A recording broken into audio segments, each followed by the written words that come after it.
the tragedy of the Indian cinema, the popular mainstream Indian cinema, is that it is not catering to the needs of the people of India. It is catering to a very small niche segment, which is the urban upper middle class audience. As a result, you find that a major section, which is the bulk of the Indian nation, is not in the radar of the Indian entertainment content creator. So I think there is an urgent need for Indian filmmakers to connect with its culture. There's a cultural disconnect.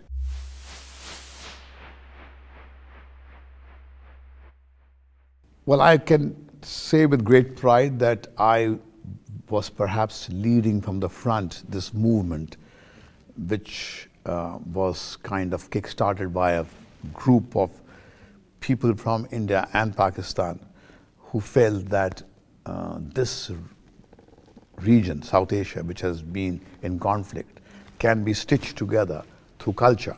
Because despite of being separated by an imaginary geographical, a line on the map, the people from both the regions are pathetically similar. What touches a Pakistani touches an Indian, and what makes him cry in Lahore makes the same person cry in Mumbai. So we swore that we will begin to stitch these regions together through movies. And we did manage to get some singing stars from Pakistan, and they came to India and they sang for our movies, and they became overnight sensations.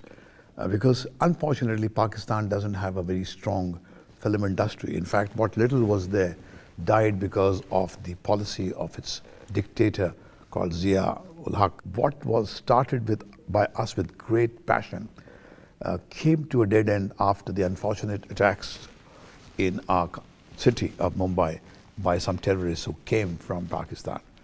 And that kind of slowed down the process. But we are still committed to keep these two countries together through the arts and the culture. And I think cinema will play a very important part. And I'm very, very certain that in times to come, like we have succeeded in opening the doors for Indian films in Pakistan, similarly, you will have the television networks that are quite successful in Pakistan being beamed into Indian homes.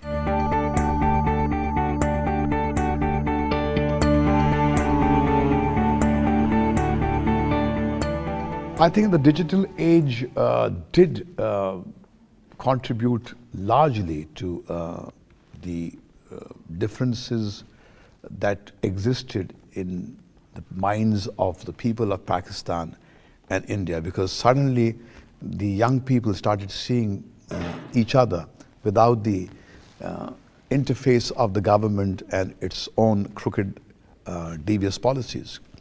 And when it became easy for a pirated copy of an Indian film to reach Pakistan, that's when the people saw that the Indian people are very much like us, and they don't have horns and they don't have tails. They are very much like us because they were brainwashed that India is the enemy, like India was brainwashed that Pakistan was the enemy.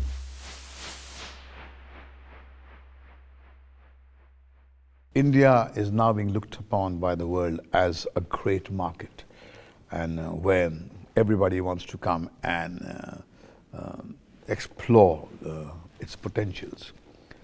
But I think, unfortunately, you have to look at India not with an imperialistic mindset. You cannot use it to look at it as a market from where you take and go away. We have been colonized for years, and with great difficulty we fought for our freedom and got independence just 63 years ago. We can't expect to be enslaved through the other route now, through marketing and through the other, through technology. We will have to restructure our relationships on an equal base. While everybody has an eye on India, how will the Indian leaders filter those forces who will perhaps only come to take and not to give to the Indian nation?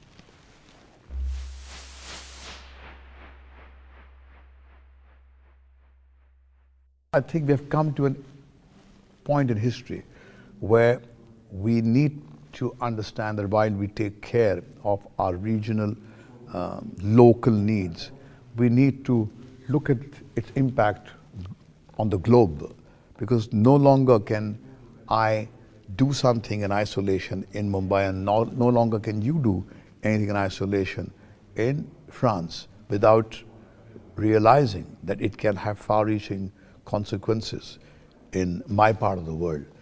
So either we all make it together through these troubled times, or none of us does.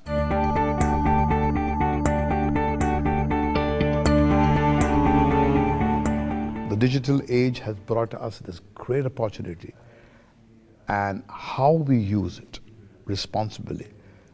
When you say culture for all, do you really mean culture for all, or are you talking about using this awesome technology to impose your way of thinking, your way of life on the rest of the world? But I think the challenges of the digital age are enormous, and the opportunities are enormous. So I go back oscillating between hope and dread. But it would be fair to confess that as of now, this idea in my part of the world is that the digital age is like a meteor which is coming from a foreign galaxy to come and smash your world that you have created brick by brick.